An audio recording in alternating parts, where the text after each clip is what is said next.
जय हिंद दोस्तों, स्वागत है आपका हमारे YouTube चैनल में। आज की वीडियो में हम लेकर आए हैं आपके लिए यहाँ पर हिंदी साहित्य के बहुत ही महत्वपूर्ण क्वेश्चन आंसर। तो वीडियो को पूरा अवश्य देखें। अगर आप चैनल पर पहली बार आए हैं तो चैनल को सब्सक्राइब कर लें, बेल आइकन दबाएं, ऑल पर क्लिक करें ताकि ऑल वीडियो की जानकारी आपके यहाँ तक पहुँचे। ज़्यादा से ज़्यादा वीडियो को शेयर करें और वीडियो को लाइक करना ना भूलें। तो आज का अपने यहाँ पर फर्स्ट क्वेश्चन क्या पूछा गया है कि निम्नलिखित में से किसका संबंध सिद्ध साहित्य में नहीं है। तो इनका संबंध किसका संबंध सिद्ध साहित्य से नहीं है? सरहपा, सबरपा या कुकुरिया या आपका गोपीचंद्र। तो आपका यहाँ पर सही आंसर क्या होगा? तो आपका राइट आंसर होगा जिनका संबंध सिद्ध साहित्य में नहीं है तो गोपीचंद आपका विकल्प नंबर जो डी है राइट आंसर आपका यहाँ पर होगा। क्वेश्चन नंबर आपका 107वां क्वेश्चन यहाँ पर क्या पूछा है कि सरहपा का संबंध निम्न में से किससे? सिद्ध साहित्य से, नाथ साहित्य से, रासु साहित्य से या जैन साहित्य से? क्वेश्चन नंबर 107 का आंसर बताना है। महत्वपूर्ण क्वेश्चन पूछा गया है और इसका जो सही आंसर होगा 107 का सरहपा का संबंध जो है वह सिद्ध साहित्य से है। किससे है? सिद्ध साहित्य, विकल्प नंबर 1 आपका यहाँ पर सही आंसर है। क्वेश्चन नंबर 108 क्या पूछा गया है? तो क्वेश्चन नंबर 108 आपका यहाँ पर दिया गया है। क्या दिया है? नाथ पंथ के प्रणेता कौन है? आदिनाथ, गोरखनाथ या मच्छंदरनाथ या चुरकन्नाथ? तो आपके यहाँ पर जो राइट आंसर है नाथ पंथ की प्रेरणता पूछा है आपसे यहाँ पर। तो आपका यहाँ पर सही आंसर होगा, क्या होगा सही आंसर? 2010 में पीजीटी में पूछा गया क्वेश्चन है आदिनाथ, आपका यहाँ पर सही आंसर होगा। आदिनाथ आपका यहाँ पर सही आंसर है, बिल्कुल सही, विकल्प नंबर 1 राइट आंसर है। क्वेश्चन नंबर आपका 109 क्या पूछा है? गोरखनाथ के गुरु का नाम बताओ। मच्छेंद्रनाथ है या चौरंगीनाथ है, गोपीचंद्र है या चुलकतनाथ है? तो आपका यहाँ पर क्वेश्चन नंबर 109 का राइट आंसर आपके लिए बताना है। तो गोरखनाथ के गुरु का नाम बताना है आपके लिए यहाँ पर। तो आपका यहाँ पर सही आंसर है विकल्प नंबर 1 मच्छेंद्रनाथ, आपका यहाँ पर राइट आंसर होगा। विकल्प नंबर आपका 1 यहाँ पर सही आंसर है, बिल्कुल सही। क्वेश्चन नंबर 110 क्या पूछा गया है? तो देखिए यहाँ पर नाथ संप्रदाय में हठ योग का क्या अर्थ है? हठ योग का अर्थ बताना है। नाथ संप्रदाय में हठ योग का अर्थ क्या होगा बताइए। कठिन साधना, अडिग योग साधना, हठ पूर्वक योग या हा का अर्थ सूर्य और ठा का अर्थ इंद्र, दोनों का योग? तो आपका यहाँ पर सही आंसर होगा विकल्प नंबर आपका डी, हा का अर्थ सूर्य और ठा का अर्थ इंद्र, दोनों का योग आपका यहाँ पर सही आंसर है। तो सूर्य इंद्र आपका सही, सूर्य चंद्र, यहाँ पर है हा का अर्थ होगा सूर्य और ठा का अर्थ होगा चंद्र। तो इस प्रकार आपका दोनों का योग राइट आंसर यहाँ पर है। क्वेश्चन नंबर 111 पूछा है सिद्धों की साधना में शून्य का पूरक तत्व था। तो सिद्धों की साधना में शून्य का पूरक तत्व था, वज्र था, चित्र, अग्नि या ज्ञान? क्वेश्चन नंबर 111 का राइट आंसर बताना है। तो 111 का राइट आंसर आपका वज्र राइट आंसर होगा। वज्र जिन्होंने बताया है उनका यहाँ पर सही आंसर है, वज्र आपका सही आंसर है, बिल्कुल सही। क्वेश्चन नंबर 112 देख लेते हैं क्या पूछा है। 112वां क्वेश्चन आपका यहाँ पर दिया गया है। देखिए सिद्ध कवियों द्वारा प्रयुक्त भाषा को कहा जाता है। तो क्या कहा जाता है ये आपके लिए बताना है 112 में। तो सिद्ध कवियों द्वारा प्रयुक्त भाषा को क्या कहा जाता है? डिंगल, अभट्य, अभ्रंश या संधा? तो आपके यहाँ पर सही आंसर है, इसको कहा जाता है, क्या कहा जाता है? संधा भाषा कहा जाता है। तो संधा आपका यहाँ पर सही आंसर है, बिल्कुल सही। 2001 में पूछा गया क्वेश्चन है आपका महत्वपूर्ण। क्वेश्चन नंबर 113वां क्वेश्चन क्या पूछा गया है? तो क्वेश्चन नंबर 113 देख लेते हैं। देखिए कि निम्नलिखित में से सिद्ध साहित्य के विषय में कौन सा कथन सही नहीं है, सत्य नहीं है? तो वह आपके लिए यहाँ पर कथन का चयन करना है। क्वेश्चन नंबर 113 का आपका जो सही आंसर है कि सिद्ध साहित्य के विषय में कौन सा कथन सही नहीं है? तो आपका राइट आंसर है सिद्ध साहित्य का प्रणयन पिंगल भाषा में हुआ है। ये कथन कैसा है? सही नहीं है। तो विकल्प नंबर डी आपका यहाँ पर सही आंसर है। क्वेश्चन आपका यहाँ पर जो पूछा गया है अगला क्या पूछा गया है? तो यहाँ पर आपका भक्ति काल से संबंधित अगला क्वेश्चन देख लेते हैं। भक्ति काल आ गए हैं यहाँ पर। भक्ति काल में देखिए फर्स्ट क्वेश्चन है कि समग्र भक्तिकालीन काव्य पर कौन सी विशेषता लागू होती है? तो बताइए कौन सी विशेषता लागू होती है? तो क्वेश्चन नंबर फर्स्ट है यहाँ पर भक्ति काल का और आपका सही आंसर है यहाँ पर कि समग्र भक्तिकालीन काव्य पर कौन सी विशेषता लागू होती है? तो विकल्प number A C right answer है, अहंकार का त्याग। अहंकार का त्याग यानी कि विकल्प नंबर सी आपका राइट आंसर होगा। क्वेश्चन नंबर 2 क्या पूछा गया है, भक्ति काल की समय सीमा क्या है।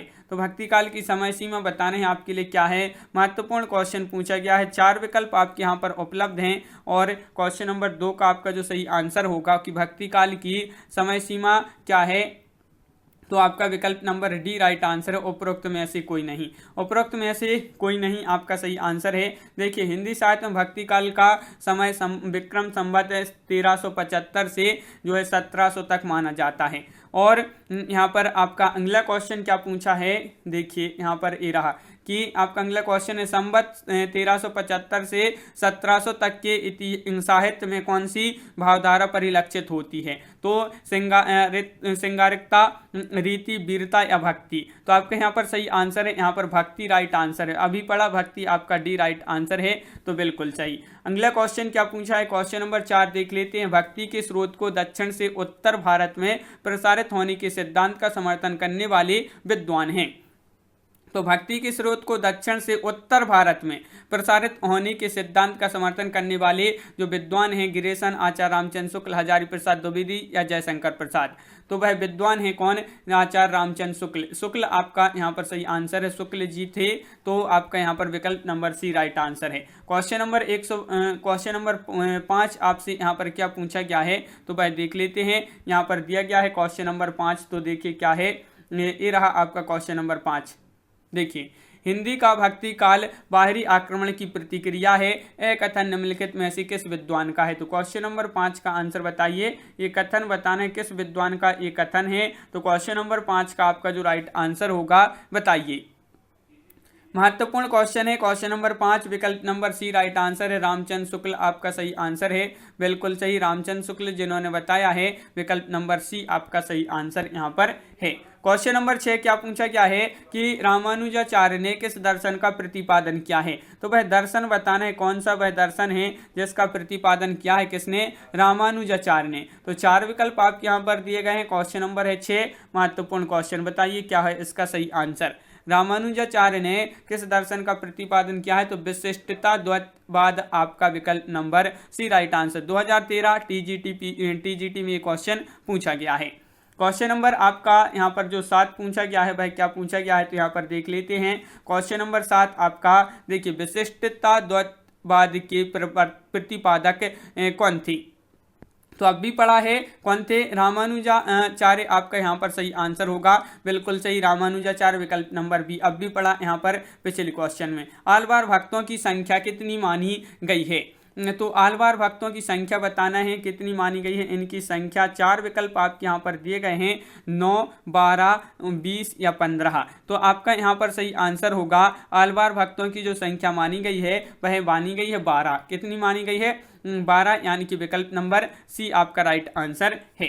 क्वेश्चन नंबर आपका यहाँ पर जो अगला पूछा गया है, क्या पूछा गया है, तो यहाँ पर देख लेते हैं। क्वेश्चन नंबर 9 आपसे यहाँ पर पूछा गया है कि रामानंद खालिस्तान की शिष्य परंपरा में आते हैं। ये आपका महत्वपूर्ण क्वेश्चन है। तो रामानंद जो है, रामानंद ये खालिस्तान की शिष्य परंपरा में आते हैं। रंगाचार्य, रामानुजाचार्य, नाथमुनि या पुंडरीकाक्ष।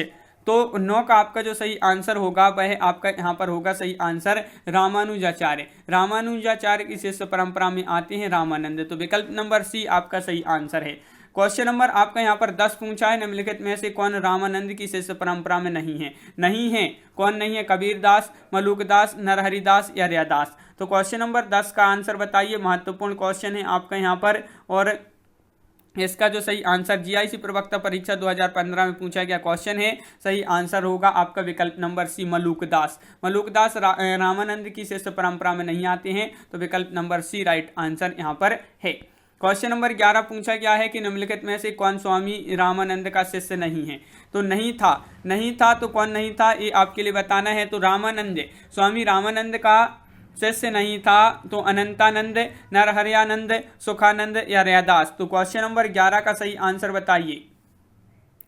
तो 11 का राइट आंसर है आपका विकल्प नंबर सी, यानी कि नरहरियानंद आपका यहाँ पर राइट आंसर है, बिल्कुल सही, विकल्प नंबर सी। 2018 में एलटी ग्रेड में ये क्वेश्चन पूछा गया, महत्वपूर्ण क्वेश्चन है।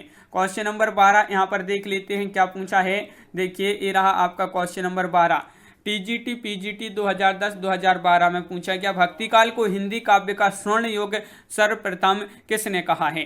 ये आपके लिए यहाँ पर बताना है। स्वर्ण युग किसने कहा है? तो भक्ति काल को हिंदी काव्य का स्वर्ण युग सर्वप्रथम किसने कहा है? तो आपका यहाँ पर सही आंसर है गिरिशन, रामचंद्र शुक्ल, मिश्र बंधु या आचार्य हजारी प्रसाद द्विवेदी। तो आपका सही आंसर यहाँ पर होगा विकल्प नंबर 1 यानी कि गिरिशन।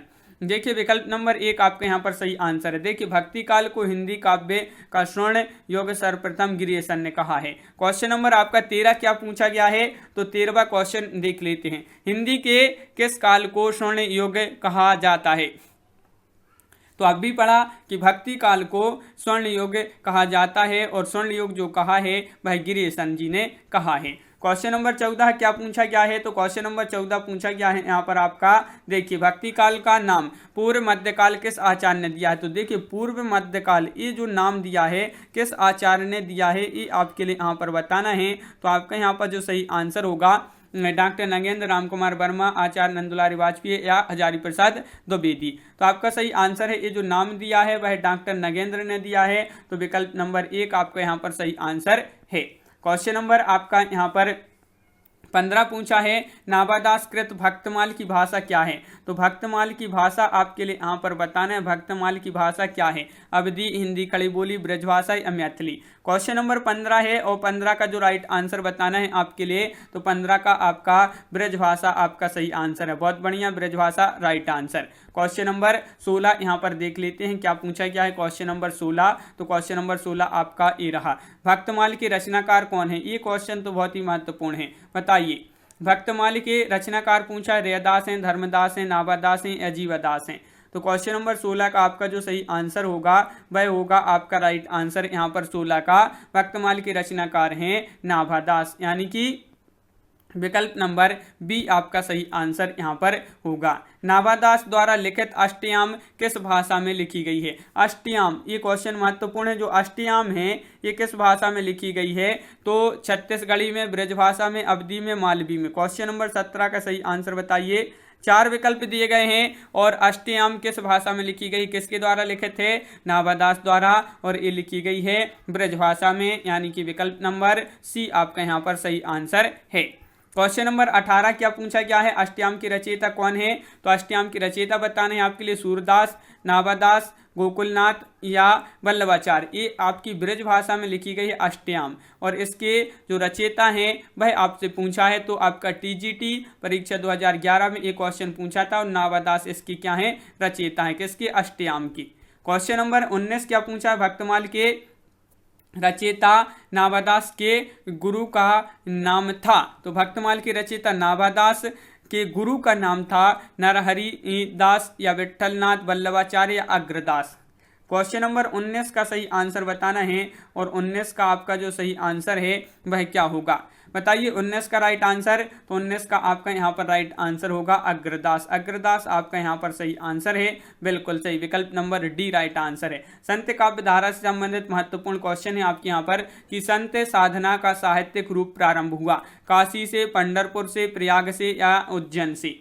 तो बताइए, फर्स्ट क्वेश्चन है, महत्वपूर्ण क्वेश्चन है, और इसका जो सही आंसर होगा वह आपका यहाँ पर संत साधना का साहित्यिक रूप जो प्रारंभ हुआ वह आपका पंढरपुर से प्रारंभ हुआ था। तो विकल्प नंबर सी आपका यहाँ पर सही आंसर है, बिल्कुल सही, विकल्प नंबर सी आपका राइट आंसर है। क्वेश्चन नंबर 2 देख लेते हैं क्या पूछा गया है। ज्ञानेश्वरी शाखा के प्रमुख कवि हैं? तो रैदास हैं, प्रमुख पूछा है, गुरु नानक, कबीरदास या तुलसीदास? तो क्वेश्चन नंबर 2 है, और ज्ञानेश्वरी शाखा की पूछा है, तो बताइए कौन है इसके प्रमुख कवि? तो आपका यहाँ पर जो सही आंसर है वह आपका राइट आंसर कबीरदास, विकल्प नंबर बी आपका यहाँ पर सही आंसर है। इनमें से ज्ञानेश्वरी शाखा के कवि नहीं हैं, तो कौन नहीं है? धर्मदास, दादू दयाल, अग्रदास या कबीर? तो क्वेश्चन नंबर 3 का आपका जो सही आंसर होगा वह क्या होगा, ये आपके लिए बताना है। तो 3 का आपका जो राइट आंसर है वह आपका विकल्प नंबर बी यानी कि अग्रदास आपका यहाँ पर सही आंसर होगा। अग्रदास राइट आंसर है। 2017 में ये क्वेश्चन आपका पूछा गया है। क्वेश्चन नंबर आपका 4 क्या पूछा है, ज्ञानेश्वरी शाखा के प्रमुख संत कवि का क्या नाम है? ज्ञानेश्वरी शाखा के प्रमुख संत कवि पूछा है, सूरदास, कबीरदास, चंद्रबरदाई या विद्यापति? तो क्वेश्चन नंबर 4 का राइट आंसर बताना है, महत्वपूर्ण क्वेश्चन है और आपका सही आंसर है यहाँ पर 4 का विकल्प नंबर सी, यानी कि कबीरदास आपका यहाँ पर सही आंसर होगा। क्वेश्चन नंबर 5 क्या पूछा है तो देख लेते हैं। निम्नलिखित में से संत काव्य परंपरा के अंतर्गत न आने वाले कवि का नाम है। देखिए ये जो संत काव्य परंपरा है इसके अंतर्गत न आने वाले कवि कौन है? कबीरदास हैं, नानक हैं, दादू दयाल हैं, नंददास हैं। क्वेश्चन नंबर 5 का राइट आंसर है आपका नंददास, विकल्प नंबर आपका यहाँ पर डी राइट आंसर होगा। नंददास आपका यहाँ पर सही आंसर है। तो इस प्रकार अपने यहाँ पर जो है बहुत ही महत्वपूर्ण क्वेश्चन कंप्लीट हुए। कैसा लगा ये वीडियो आप कमेंट में जरूर बताएं। अगर आप चैनल पर पहली बार आए हैं तो चैनल को सब्सक्राइब कर लें, बेल आइकन दबाएं, ऑल पर क्लिक करें ताकि ऑल वीडियो की जानकारी आपके यहाँ तक पहुँचे। ज़्यादा से ज़्यादा वीडियो को शेयर करें ताकि अन्य लोग भी वीडियो देख सकें और वीडियो को लाइक करना ना भूलें। तो आज की वीडियो में बस इतना ही। सभी के लिए बहुत बहुत धन्यवाद। जय हिंद।